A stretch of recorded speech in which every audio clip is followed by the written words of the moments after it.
माँ की आखिरी चिट्ठी। रात के 12 बज चुके थे।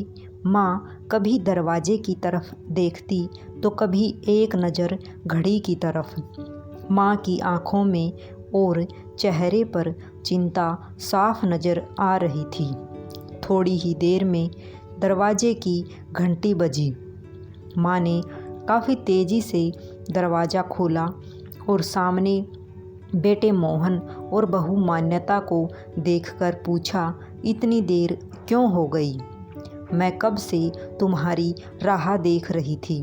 माँ, मैं अब छोटा नहीं हूँ, तुम मेरी चिंता मत किया करो। मोहन घर के अंदर प्रवेश करते हुए बोला, बेटा कितना भी बड़ा हो जाए माँ के लिए छोटा ही रहता है। चलो छोड़ो, हाथ पैर धो लो, मैं तुम्हारे लिए खाना लगा देती हूँ।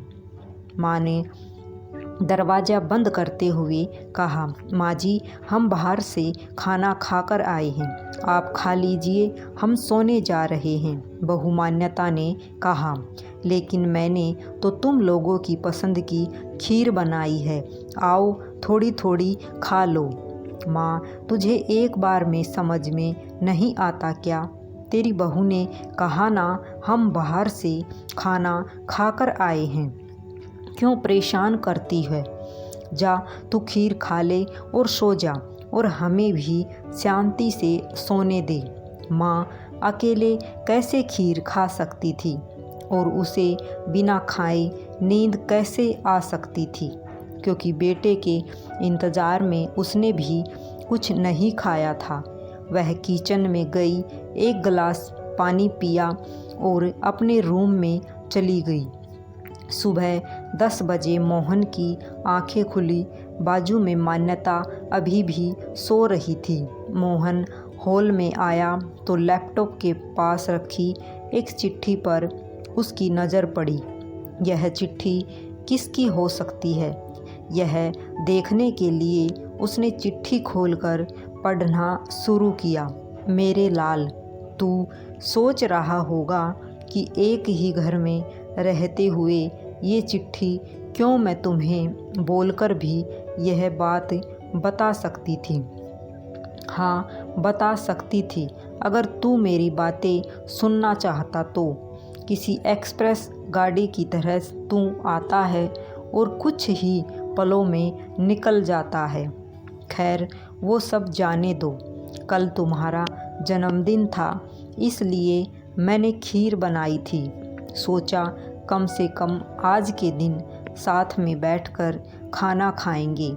मगर मैं यह बात भूल गई थी कि मेरा बेटा बड़ा हो चुका है, तो अपने दोस्तों के साथ पार्टी करके खाना खाकर आया। चलो, मुझे इस बात की खुशी ही हुई। मेरी दवाइयाँ ख़त्म हो गई हैं।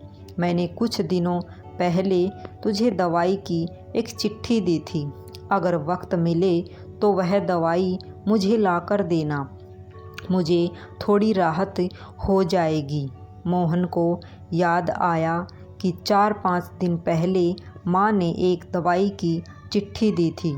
उसने अपने ऑफिस के बैग में जाकर उस चिट्ठी को तलाशा और उसे खोलकर देखा।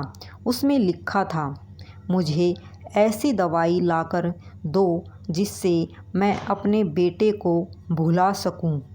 मोहन को रियलाइज़ हुआ कि मुझसे बहुत बड़ी गलती हो गई है। उसकी आंखें नम हो गई। वह तुरंत अपनी माँ के कमरे की तरफ दौड़ा। सबसे पहले उठ जाने वाली माँ आज क्यों नहीं उठी थी? देखकर उसे आश्चर्य हुआ। उसने माँ को उठाने की काफ़ी कोशिश की, लेकिन माँ एक गहरी नींद में सो चुकी थी। मोहन के पास फूट फूट कर रोने के अलावा और कोई चारा नहीं बचा। यह कहने की ज़रूरत नहीं है कि माँ बाप जीवन में कितने मूल्यवान हैं। उनके रहते हुए ही उनकी सेवा करो, उनसे प्यार करो। वह चले जाएंगे तो कुछ नहीं कर पाओगे। अगर कहानी पसंद आई हो तो चैनल को सब्सक्राइब करें। सभी को राधे राधे।